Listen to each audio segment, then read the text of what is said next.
It's a Tuesday afternoon, September 24th, I'm thinking. 2019. I usually know the year and most of the times a month and sometimes a day.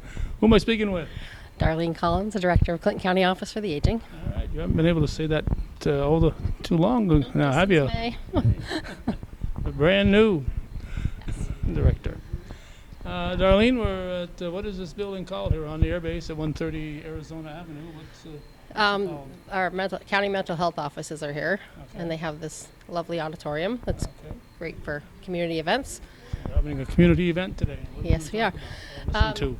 Well, this is our Aging in Place Housing Forum, and we're the New York Connects is the Aging and Disability Resource Center. It's a network throughout our region to provide information about long-term services and supports to the community members. So there's a lot of partners involved in that, and we have a No Wrong Door steering committee. And when we get together and talk about what are recurring issues in our community, one of the topics that comes up frequently is housing. So we decided we would have a housing forum to educate more of the community about options. We hear things like, people that are determined to stay at their home because they don't want to go to a nursing home. And, we're trying to make the supports available so people have the right to choose, but some of them don't realize there's a lot of alternatives between home and nursing home. So we want to make sure people are aware of the choices and the options to them.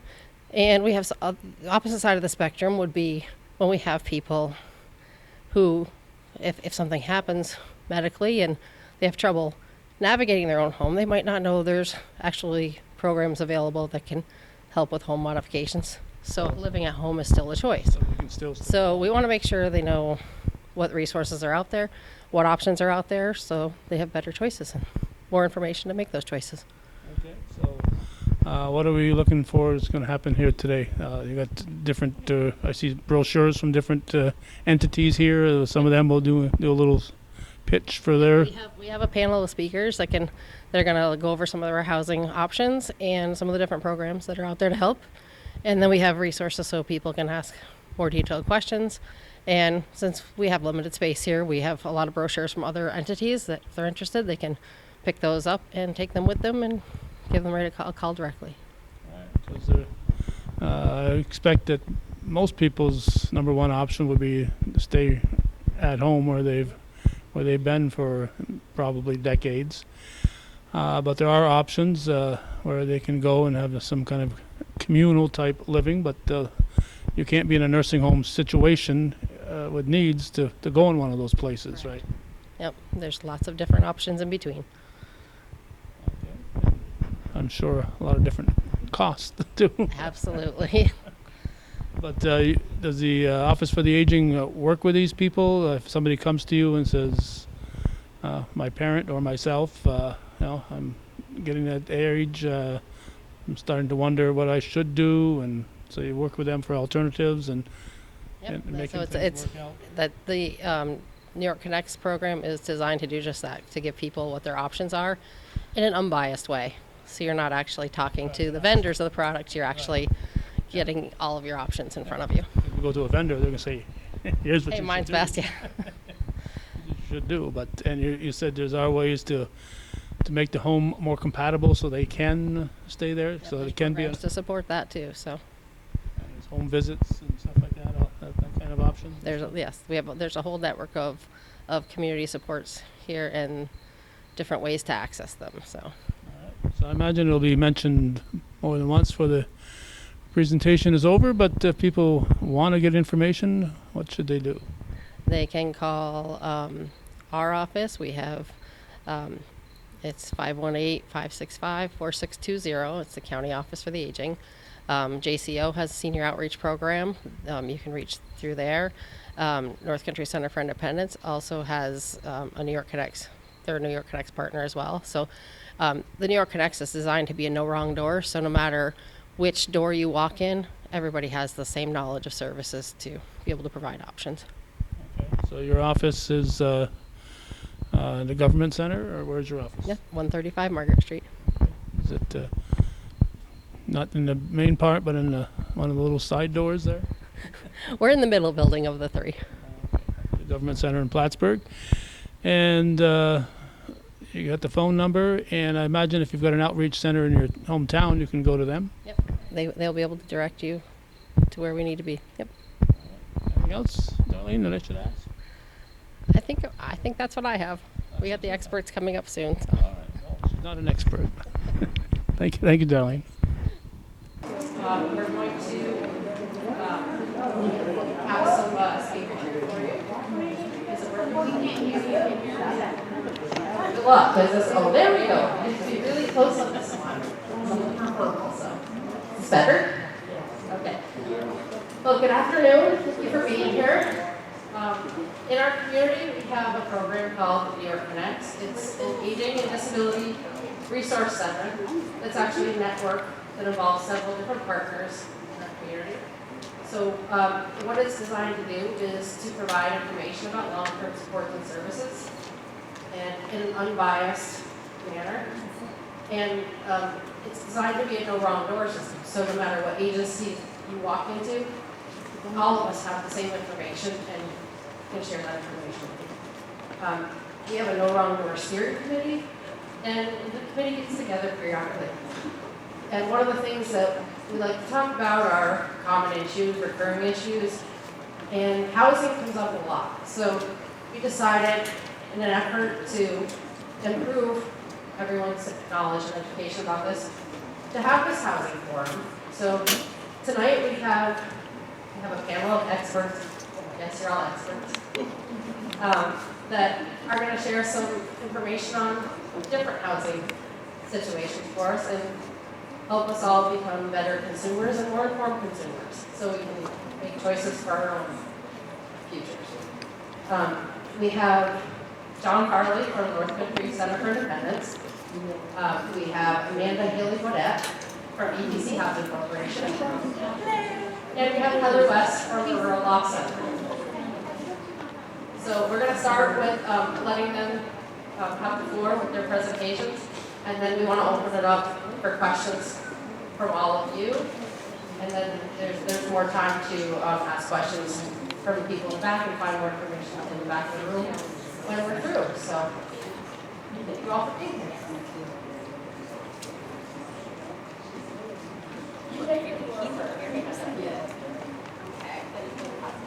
All right.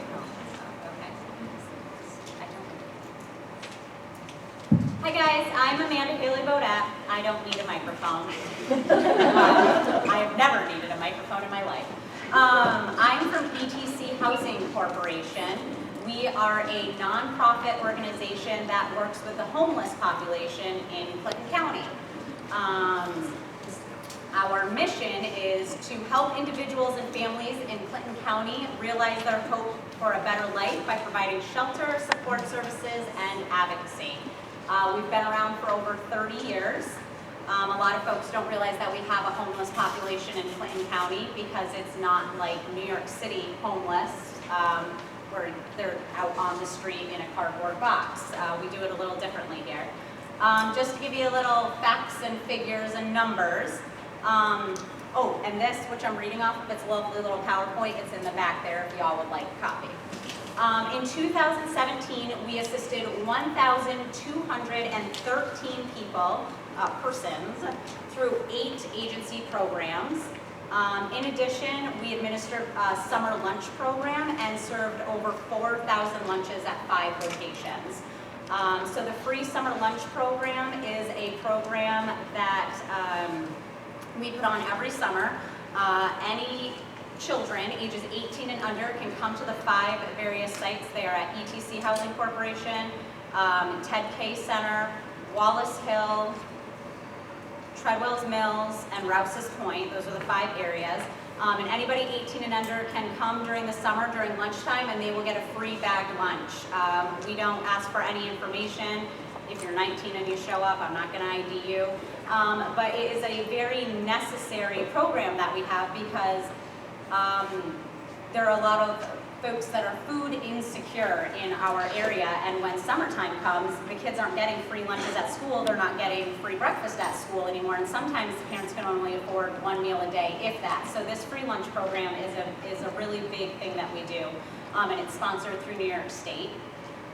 In 2017, there were 90 persons that maintained permanent supportive housing with ETC programs, and in addition, there were 176 persons that were served through our eviction prevention program. I'm going to go into what that program is in a few minutes. We have a lot of different programs. Everyone kind of refers to us, everyone thinks of us as Evergreen Townhouse Community. You might have heard us called that. That was our first housing program. So our corporation, our agency is actually called ETC Housing Corporation, and Evergreen Townhouse Community was our first housing community. Evergreen Townhouse Community is actually made up of 21 permanent supportive housing units. Those have been in operation, like I said, for over 32 years. In 2017, we serve 52 persons in that program. We mainly serve families, but we do have individuals, and that is our permanent supportive housing right off of Terra Lane. We also run an emergency shelter. This program consists of 12 emergency shelter units. We serve 82 people in that program in 2017. We have 4 family units and 8 individual units. There is no time limit for how long you can be there. The point of that program is to try to help find folks permanent stable housing that is affordable to them. Our PATH program is our largest program that we run. This program serves all of the homeless folks that come into the community from the get-go usually. If you are homeless in New York State, in Clinton County, you go to the Department of Social Services and they do an intake with you, see if you're able to be put into temporary shelter or not. At that time, you will meet with one of our PATH case managers, do an intake. You will also meet with a mental health counselor and do an intake. And we help those that are living in local hotels and motels. People who come into homelessness because they've been living in places not meant for human habitation, they lost their job and they can't afford their rent, so they got evicted. I don't know, a plethora of reasons why they're homeless. That program in 2017 served 865 people. It is our largest program. We do have some repeat folks that go through, but that was the unduplicated number, 865. We have a fairly new program that we just launched in February, end of February, beginning of March. It's called MHAB. I don't know if you have heard of it. The MHAB Sober Living Campus is where the Clinton Community Dorms used to be. We have one of the dormitories, Champlain Hall. That is a transitional housing program. We have 70 beds in that program. Currently, 52 of them are occupied. And that is to help get the folks out of shelter, kind of from that PATH program, living in the motels and hotels, get them into this transitional housing, and then work with them to find safe, stable housing. We have a rapid rehousing program, which is for individuals that are homeless, families or singles, and it's designed for short term. It's a 2-year program, and the idea is to get folks who are on a career path or a path to be self-sustainable within 2 years, get them out of shelter, get them into this housing program, and within 2 years they'll be able to be self-sufficient. These are for folks that are maybe in school going for a career program, or have maybe applied for their disability and it's going to be a slam dunk, we know they're going to get it, or folks who are applying for another housing subsidy and they'll be able to be self-sufficient within 2 years. Another one of our large programs is our eviction prevention program. And this program is helping folks who are at risk of homelessness for being evicted. We provide case management, financial support as needed to individuals and families facing eviction. The goal is to prevent homelessness, not having them enter shelter, but work with them to prevent the eviction and remain where they are or move them to other stable housing. We work with folks who are either being evicted for financial reasons, or sometimes people just don't get along with their landlords or their neighbors, so we do a lot of case management in that regard. Sometimes people just kind of stink at budgeting, and we say, you gotta cancel cable and you can afford your rent. So we do a lot of various things. It's a lot of case management in that program. What do we have here? I talked about our summer lunch program. And we have a future project coming down the pipeline. We have been conditionally awarded monies for a joint project with Behavioral Health Services North to develop 50 units of supportive housing for the homeless population. It'll be a mixture of 1, 2, and 3 bedrooms, and will provide intensive supportive housing services to the residents. So that's ETC Housing Corporation. Any questions? Did I talk slow enough? Sorry, they told me to talk slow. It's not a thing I do. There you go. That's all you bud. I'm going to follow it. There you go. My name is John Farley. I've been with the North Country Center for Independence for 13 years next week. I'm very proud of that. I've worked quite a bit overseas. I spent 11 years in Alaska. I spent 5 years in Saudi Arabia, 4 years in Turkey, and then through Europe. I got involved with ADA with coming to work for NCCI because they needed some engineering services. So that's what started me with them. What we do primarily is refer folks to the location of where we need to do for housing.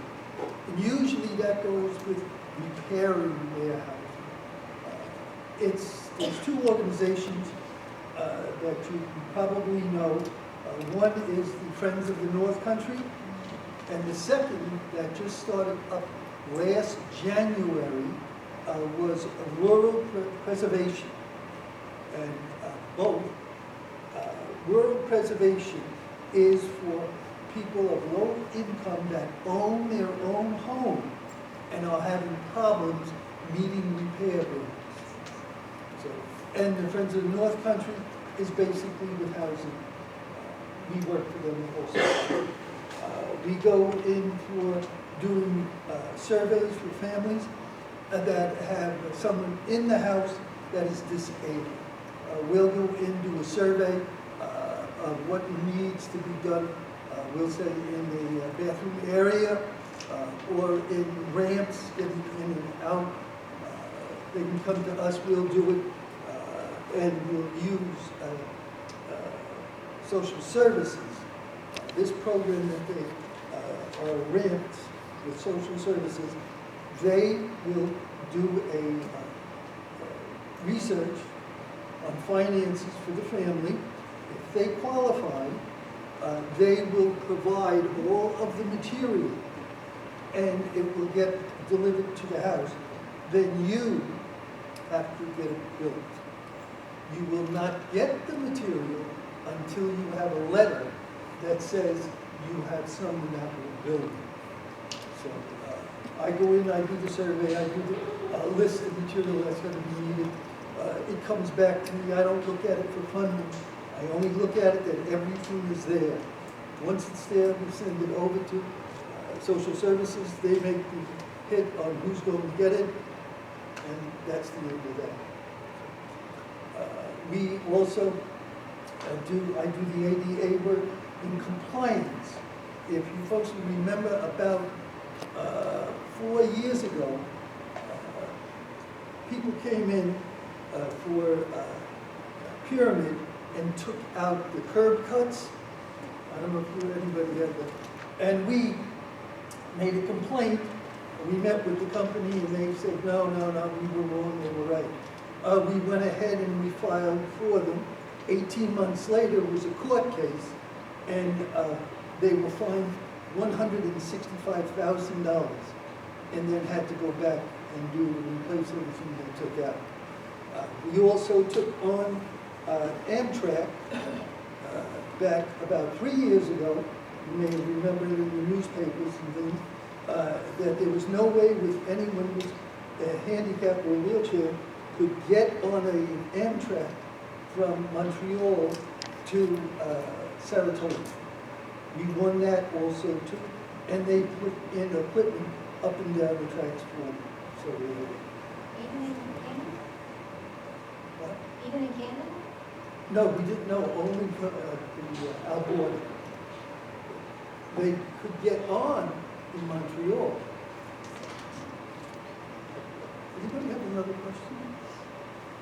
All right, I'm going to be kind of over there later because it's cooler. I do have a question. Go ahead. Do you deal with reasonable accommodation at any level? So if there's, for instance, a landlord in an apartment and somebody with a disability in a wheelchair might need widened doors or a roll-in shower or whatnot, can you actually go in and assess that? We can go in and assess it, but we can't finance it. Right. But you can go in and assess it and We'll determine. go in at no cost to the consumer and provide them with a report. So that would determine what would be a reasonable accommodation for that person then, correct? Yes. Yeah, perfect. Thank you. Anyone else? Yes. I have a question about a person that we own a home. I'm here with my mother. She'll be 95 in January. And actually, while I'm here, the lady she's been declared legally blind for the juvenile generation, the lady for the Oxford Vision and Care, that's not in the whole. I live in Florida, but when I'm she wants to stay independent. So I'm wondering if these things that need to be done, is it based on income or is it based on, like if she has money and it's set aside for whatever purpose, but is it based on her monthly income or do I fill out an application? With us, we do not take any of that information from you whatsoever. But anyone that's a funding organization, yes, they would look at that. Because there are some things that, I knew that her eyesight was going down, I knew it. And, because I had her, when she would come to Florida to live with me in the winter, I brought her, I knew she had it, but she refused to believe it, and now it's really bad. And she still is determined to live alone, and as independent as she can. So that's what I'm wondering, if there's things that need to be repaired in the house so that she can not cut her finger off.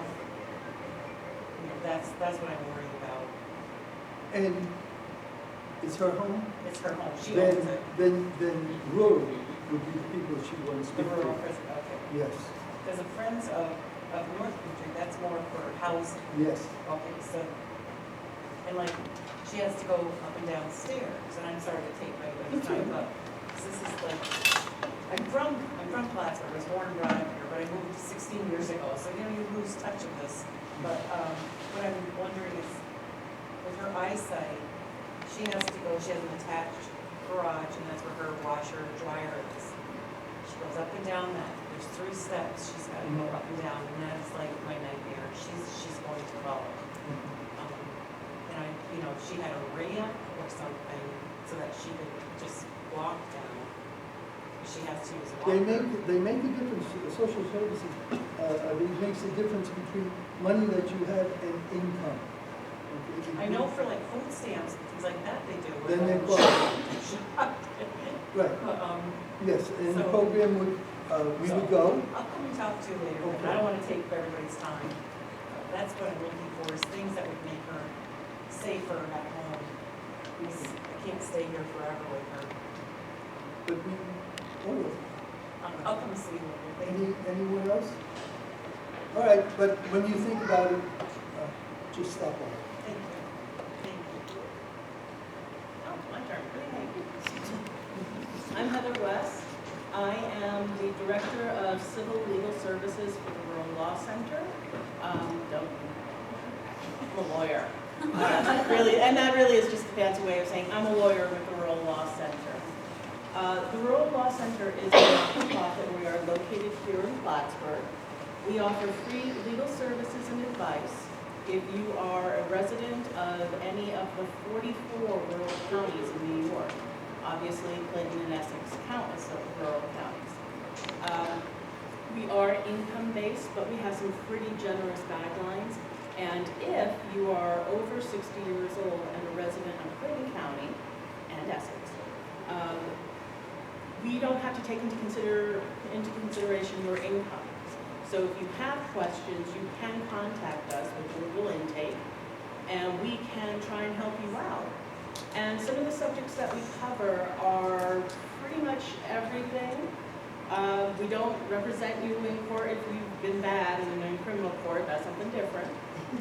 But if you need estate planning, if you have questions about landlord-tenant, some benefits that maybe you're having issues with, land transfers, we can help you with that. So today, because obviously we're focusing on housing, one of the questions I always get is how do I protect my house if I have to go into a nursing home? That is probably the biggest fear that most folks have, is that they're going to lose their house if they need nursing home care. So sadly, one of the first things I tell everybody, you know, if you kind of keep this in mind, what follows next is going to make sense. Most of us, if we need nursing home care, are going to have to apply for Medicaid. Simply because nursing home care is outrageously expensive. It's, I'm going to say, a good $13,000 a month. A month. Unfortunately, and here's the first rule, Medicaid does not want to pay for you. They don't, right? So they make it really difficult to get those benefits. So if we are looking at your income and what your assets are, people are so frightened that Medicaid is going to make them sell their house so that they can afford nursing home care. That's not necessarily true. Medicaid isn't going to make you sell your house. Okay, so that's first of all. If your spouse is remaining in the house and you have to go into nursing home care, Medicaid is not going to force your spouse out. All right? So nobody's getting kicked out of their own houses. So let's try and keep that fear aside. But there are ways to protect your house, because what can happen is if you apply for Medicaid for nursing home care, and this is different from community care, the ability to stay in your house and have care there. If you're going into nursing home care, what Medicaid could do is after you have left us, if you're on your way to heaven or wherever it is you think you go, Medicaid could put a lien against your house. Now they won't do that if you have a spouse living there, if you have a child under, I think, 21, or if that child has a disability. If a family member who's been living there with you and taking care of you for the last 2 years, they won't do that. But most of the time, and family members are always shocked, that after a person has died, Medicaid comes back and says, by the way, we want to be repaid for all the money that we spent on you. And it doesn't take long for that money to add up. Because if you think nursing home care, let's say you spend a year in a nursing home at $13,000 a month, there's probably the value of your house, all right? So people, when we think about doing estate planning, people want to leave stuff to their heirs. And for most of us, the house is the biggest asset, right? And maybe that house has been in your family for years, or you just want to leave it to your kids so that they have the ability maybe to sell it later on and get a good start on whatever they're going to do next. So how do you save that from a Medicaid lien? Well, it takes some planning and some timing and a little bit of luck. So a couple of ways you can try and keep your house in the family is you can transfer the house. Now, it's always kind of scary when I tell folks this because they don't want to give up their home. And I don't blame them. It is scary. Of course you don't want to give it up now. You're still living there, right? But there are ways to do it that you can stay in the house and yet still ensure that the house is going to go to your heirs. So one of the more complicated ways, I'm going to tell you all this because there's a simpler solution to all of this, but sometimes you may hear of something called a Medicaid trust. How many of you have heard of that? 1, 2 people. 3. Okay, thank you. Don't feel so bad. So Medicaid trust, it's just what you think it sounds like. It's where you put your assets into an irrevocable trust, meaning that the assets stay in the trust, they don't come back out, and you do not control the trust. Because if Medicaid thinks you have control over the asset, they think you can still use it for your care. So naturally, when I would talk to folks about doing Medicaid trust, the fact that they couldn't control it was enough to put the brakes on that, right? Because you don't want to give up control of your asset. What if you need it later on? And remember going back to rule number 1, Medicaid doesn't want to pay for you? The other part of that is Medicaid has a 5-year look-back period. Is that, you all heard of that? Yes. Are you familiar with it? So I'm just going to kind of go over it generally then. So when you apply for Medicaid, we know they want to know all of your assets. But not just the assets that you have at the time you apply, they want to know what you had 5 years prior to that. Because you could have used something maybe 5 years ago that could pay for your repair now. What they look for, though, are the things that you have given away or gifted. There's a difference between giving your house to your kids for free and selling your house for the fair market value. If you've sold your house for the fair market value, Medicaid doesn't care about that. You've got the money somewhere, they'll use it. But if you give your house away, Medicaid says, no, wait, that's not fair to us. You could have used that house, if you're going to give it away, you could have used it to pay for your repair now, so why should we pay for you? So that's the look back period. They have 5 years to go back in your finances to look at that. And if you have given something away that has significant value, right, there's a penalty period. And the penalty period is, okay, we're gonna let you get Medicaid, but you did something, and so we're going to penalize you for it for a certain amount of time. And how they come out with the time frame is they take the value of what you gave away and divide it by the average cost of nursing home care in this area. Because I'm really bad at math. I mean, I really suck at math. That's why I'm not an accountant. Let's say you gave a house for $100,000 to your kids. You apply for Medicaid. Let's just say, because you remember I'm bad at math, nursing home care is $10,000 a month. So you divide that into the 100,000, you get 10. So for 10 months, Medicaid is not going to pay for you. After 10 months, they'll kick you in. So what are you going to do for that 10 months? Well, that's a whole other subject. But that's what the look-back period / penalty period looks like. Okay?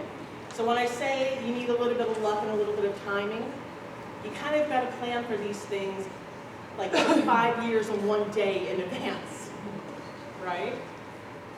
And so that's what would happen is people would create these Medicaid trusts and put all of their assets into the trust and hope that they beat the 5-year look-back period. But at the same time, because they don't control it, and you don't have access to the principal of the trust, you could only get the income, they kind of maybe have shortchanged themselves. Because you can't sell that asset, you're not going to get the proceeds, it's just going to go back in the trust. So the Medicaid trust, while a viable option, wasn't a popular option, right? There's another thing called a supplemental needs trust. This is slightly different. It's the same idea. You're going to put property into a trust. You're not going to control it. But the supplemental needs trust is really designed for folks who have a disability or maybe are taking care of somebody who has a disability. And you don't want to affect their Medicaid benefits. They already have them. If you put property into a supplemental needs trust and you time it right, then those assets are not counted for that person. They're not counted against their Medicaid benefits. Right? So you save the benefits, and yet they still may be able to, say, live in the house for the rest of their life, or if the house kicks off income, they may have income to use for their benefit during their lifetime. But again, this is a 5-year look-back period. You're still taking a chance that you're not going to have these assets, and it gets scary. You could out gift the house to somebody. That is not my favorite idea. Because first of all, where are you going to live? Let's hope you get along with your kids. You know? An out-and-out gift is not, in my mind, unless you have millions of dollars somewhere, yay for you. But really, an out-and-out gift is not the best way to do this, not to protect your house. Right? Because technically, you give the house to your kids and you don't hold anything in it, they could kick you out. Now, I'm sure everybody's children here are lovely, and they would never, ever do that to you. But,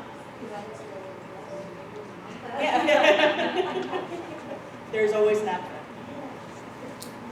So, the last option, the most popular option I see, and actually usually the easiest option, though it does have some cons, so we're going to talk about those, is something called a life estate.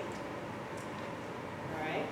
So a life estate is where you give the property to your children, grandchildren, whomever you want. That's your business. But you retain the right to live in that property for the rest of your life. And, sorry, but you still pay the taxes. You still pay for the upkeep, the insurance. You still treat it as if it's your own property. But what happens is, upon your death, the people that you've given the house to already own the house. Medicaid cannot put a lien against it. That's how you protect your house. Again, you've got your 5 years, right? You're always going to have that 5-year look-back period. You still have your 5 years, though. Yes, absolutely. You have your 5 years. But even if you say apply for Medicaid within those 5 years, they're still not going to go after the house because you don't own it anymore. But they will impose the penalty period. And if you say use the house, say you rent out the house while you have a life estate, because you were entitled to do that, the income used, or the income received, the rent, that is also counted for Medicaid purposes. But for most of us, we're just going to live in the house. And you're still going to treat it as if nothing has changed for you. You still get your STAR benefit. You still get your veterans benefit if you've got that. So really, nothing changes for you. And it's relatively inexpensive compared to, say, setting up a trust. Right? A trust, just so you know, here at the Rural Law Center, like I said, our services are free. I used to work for, takes me a minute to say the whole name, Stafford, Owens, Hiller, Murnane, Kelleher, and Trombley for 18 years. All right, I was in private practice for 18 years there. And the sort of work that I do now for the Rural Law Center would have easily run you a couple of $1,000s if you'd come to me in my private practice. So setting up a trust like I've just described would have cost you probably a couple of $1,000s. I do a life estate now. And that's maybe, again, if you're coming to me now, setting it up is free. You just have to pay the filing fees, which are probably a couple $100. Right? And it accomplishes exactly what you want it to do. It protects the house. It makes sure that your heirs get that house. And that's what most people want. Now, everybody's situation is different. Everybody has their own exceptions to the rule. There are other things to take into consideration. You know, I mean, depending on what assets you have and who you want to leave it to, maybe a supplemental needs trust is the better option than just a plain life estate. Right? So each of you have your own special circumstances. So you do need to talk to somebody about those. You know, so this is just a kind of general information for you. So I think, like I said, when I talk to folks and we're talking about protecting the house, this is most often the solution. You know, unfortunately, we still have to deal with Medicaid, you know, always. And it does take some planning and a little bit of luck in terms of the timing. But it can be done. Yes? If you have like a mortgage on your home, can you still use Mortgages, you have to be a little careful with mortgages. So if you have a house with a mortgage and you're looking to, say, do a life estate with it, most of the banks are okay with that because you still have an interest in the property. But what you want to do is you want to take a look at your mortgage. Because sometimes, I think almost all of them have a balloon payment that is triggered when you transfer the property.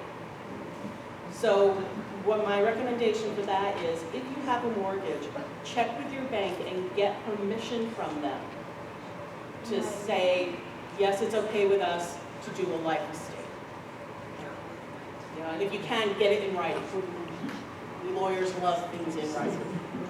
Yes? Are there a specific kind of attorney that you need to go to No, most You go attorneys will be able to online. do this. Yeah, most attorneys can do this. For a life estate, it's simply redoing the deed, changing the owner, and then putting some language in the description saying that the grantors retain a life estate and they're responsible for certain things. And then just redoing the tax forms. It's relatively easy. And what about like vehicles and things like that? Other assets?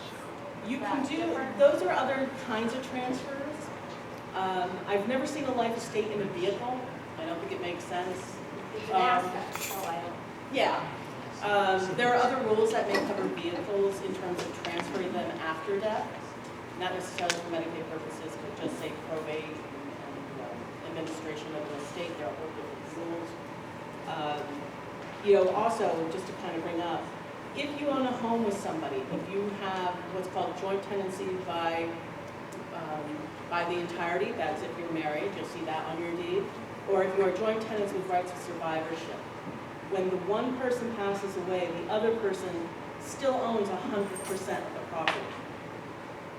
Right? I know it sounds kind of strange to have two people both own 100%, but that's the law for you.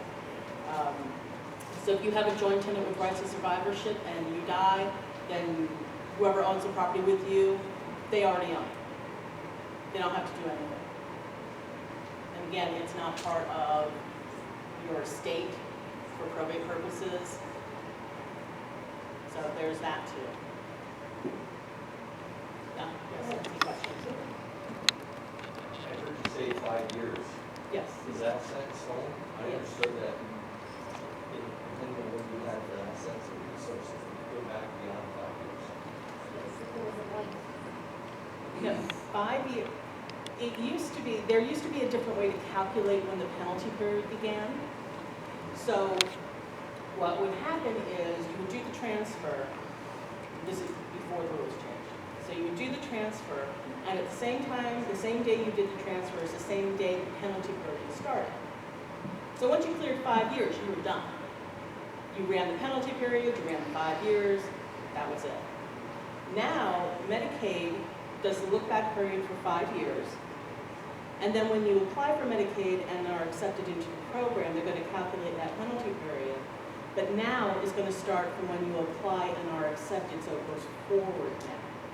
So depending on the value of what you have transferred, and we're talking you'd have to transfer, I think, at least $600,000-700,000. You could land up with a 5-year penalty period. So in total, you've got 10 years without Medicaid, or without that asset. So, but yeah, it's 5 years. Is everyone going to the same as a mortgage? For, Or the length? you'd have to check the language on the paper. My guess would be yes, because banks have an interest in that property, and they want to protect that interest. Yes, sir. Senate just passed this PPP tenants law. I'm sorry?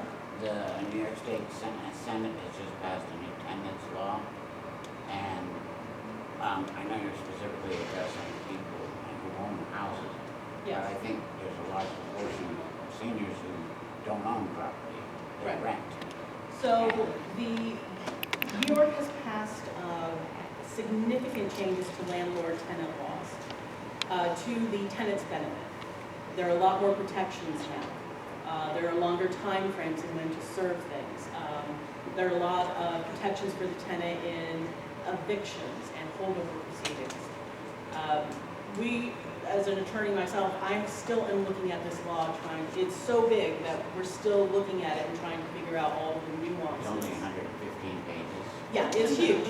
It's huge. So it's like a topic all on its own.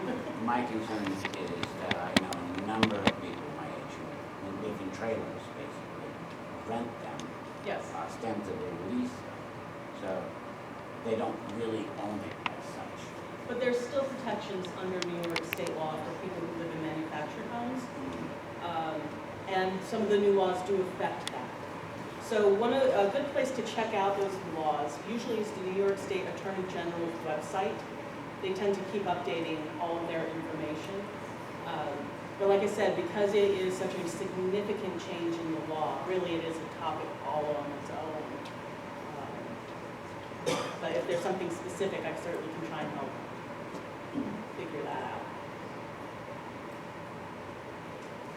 Like all attorneys, I talk too long.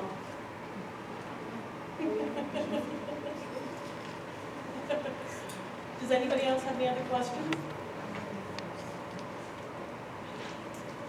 Thank you. Well, I'm gonna give you another speaker, Yay! just because you've got somebody here really good.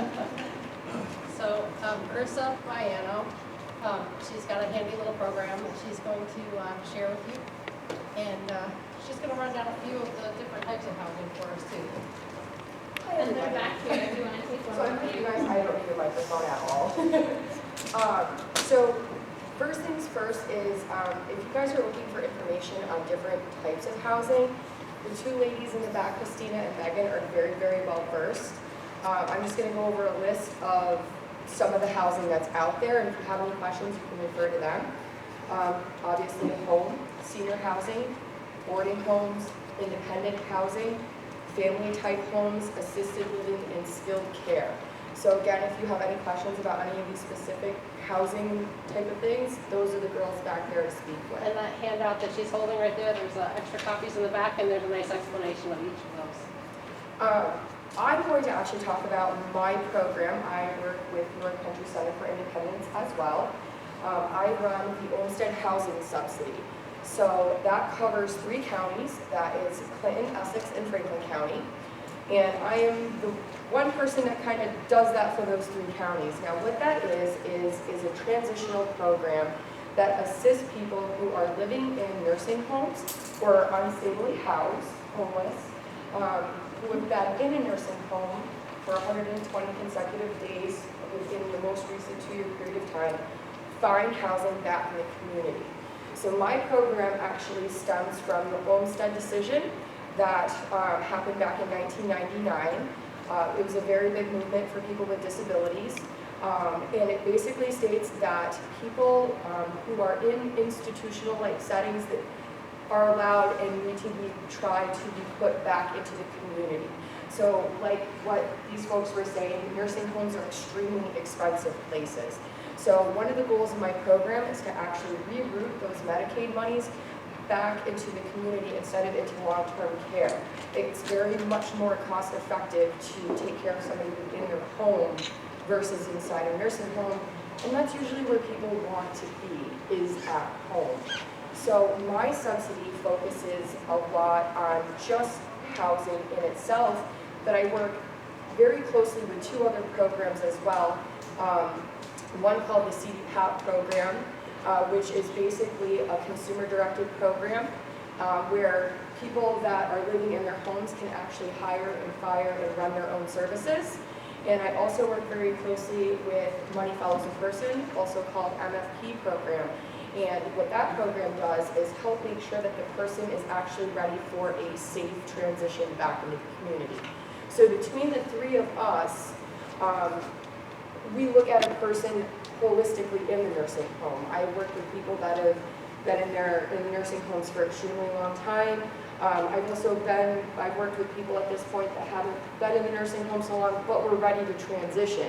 So, of course, number 1 is to make sure that people are safe transitioning, but we make it possible for those people to look into their options for going home. I also do a lot of outreach like this to let people know about the program, that it actually exists. On top of that, another goal of my program is to make connections with landlords and property managers. And the reason why this is important is because, again, I run a subsidy. So the more connections I can make with property managers and landlords within the community, the more options I have available for my participants within the program. They have more options of where they want to live in the community. And that's a really big goal. These people are very much involved with their transitions. That's why I work at an independent living center, is we try to make people as independent as possible. And part of that is getting to choose where you want to live.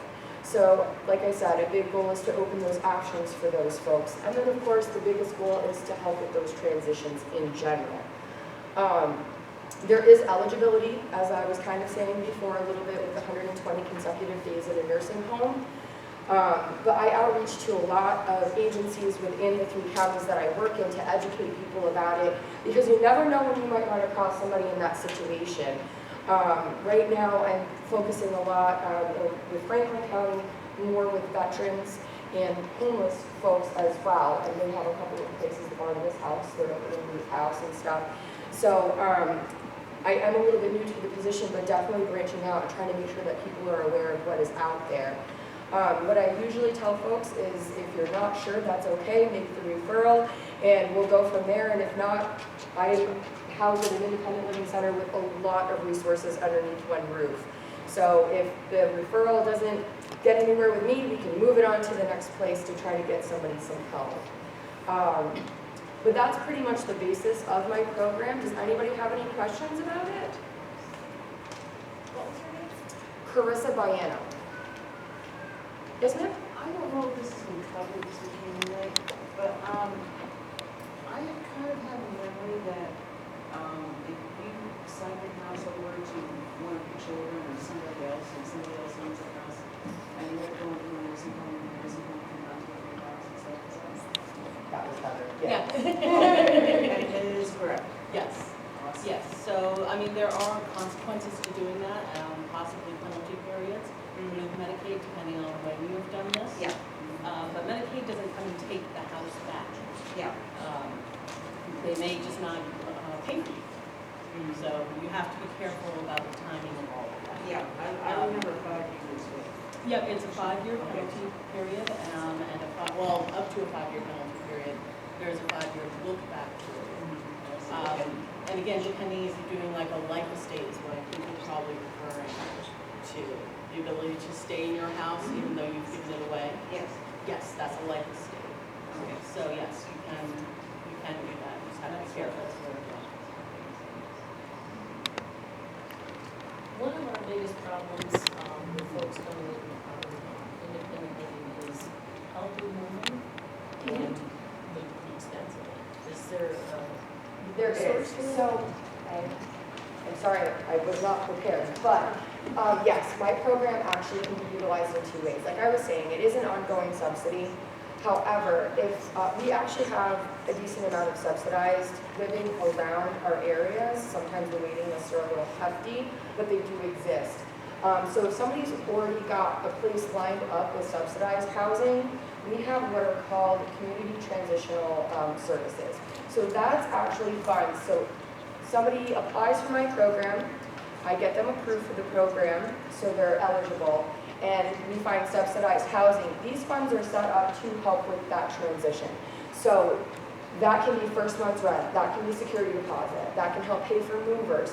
That is anything that, because of course people who live in nursing homes for any length of time can lose stuff. You know, it might be in somebody's basement and getting mildewy or something. So like we have those monies available to make sure that they have all their necessities for their new living space. So that goes. storage fees? Say that again. Storage fees? It would be something that I could look into. There's always gray, so I just push through and see what I can make happen. If I get no, okay, and then we move on, right? There's also other funds through different agencies that I'm learning about that you can kind of tap into to help with those situations as well. But, you know, beds, dishes, you know, anything, bedding, towels, you know, stuff that people would actually need to be successful in their new living space, that can be afforded with those funds. So they would come in, and like I said, they'd go through this, we'd get them transitioned out. Now let's say down the road, I use an example, we get Jim transitioned back home into the community, and down the road, unfortunately, he finds himself back in a nursing home. He can still reapply for my program and receive those services again to assist him back out into the community. It is a one-time use per program enrollment. So again, if somebody goes out and gets transitioned, but they find themselves back, they can still refer and use the program and use the subsidy if necessary. I find that in our area, it's a lot more of a one-time assist that is utilized, again, because of the subsidized housing that is available. But we also have a storage unit. So we take donations, things that are in good condition and whatnot, so you kind of offset those funds as well by whatever we might have donated. So everybody kind of works together to make sure that the person is ready and taken care of for their new place. So these are just folks that are coming out the street, not somebody that's in a nursing home? No. That's what I deal with. So actually, my program dominantly works with folks in nursing homes. I can cover homeless because of the definition of unstably housed. That is an eligibility requirement. So for instance, if somebody's residing in a nursing home and they go what we call AMA, which is against medical, advice, so they decide to check themselves out and they have no home to go to, I can still assist them because they are considered unstably housed, which is where homeless population comes into play with that. So dominantly, I try to go into nursing homes and teach the social workers about the program and this and that, so when they encounter somebody ready to transition, they can make the referrals as well. But you can self-refer, and I do have some information in the back if anybody's looking for a referral or more information, whether you're a landlord or have somebody in mind. But yes, so there are funds available to help transition people like that. Yeah. Can you use any of the 20 days if it's a patient that's been hospitalized and if there's not been a bed offered? Can you use any of that time towards that? So unfortunately with my program, it has to be in the nursing home for 120 consecutive days. Now, if there's a lack of a bed, I don't know if that would change the that would be my gray area, that I would be like, hey, can we do this maybe? But off the top of my head, it is 120 consecutive days within a nursing home. The lack of the bed, the reason why I would attempt to push that through is because that's the person's supposed to be in the nursing home but doesn't have a bed available. So I would check on that to see if there would be a possibility to move forward with somebody. But per eligibility requirements, it's usually 120 consecutive days. But it can be in the last 2 years too, so it gives a little bit of room for that, you know what I mean? Any other questions? Thanks, everybody. Well, thank you very much. I do want to thank all of our speakers today. Thank you all for being here. We have more information in the back and people getting around to answer any questions that you have. So stop with them. Hi, my name is Sarah from Elderwood, and we are in Lake Placid and Ticonderoga and North Creek right now. The majority of our facilities are in western New York. But within the Adirondack Park, we are in a crisis of housing for staff members. So I know Greg Olson is working on it, Maria Alvarez, and these people that are within the government to come up with a solution. So I didn't know if there are any more resources that we should be looking at. Or I can't hear you. Oh, we couldn't hear you. Housing for what? Staffing for healthcare workers. Oh. It's a crisis right now, so I don't know if there are any suggestions or resources. The consumer-directed program keeps a list of people who are enrolled through that program but willing to accept private pay, and it's listed on there which areas they will cover. So you can check that out if you'd like. For staff? I can send it to you. Yeah.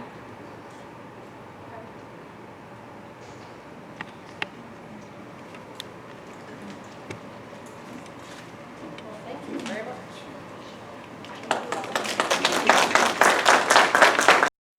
All right, Calvin Castine, Escort County Office for the Aging presentation on housing, particularly for the elderly. Have any questions, please feel free to get a hold of Clinton County Office for the Aging in Plattsburgh or go to your local JCEO Outreach Center. Thanks for watching.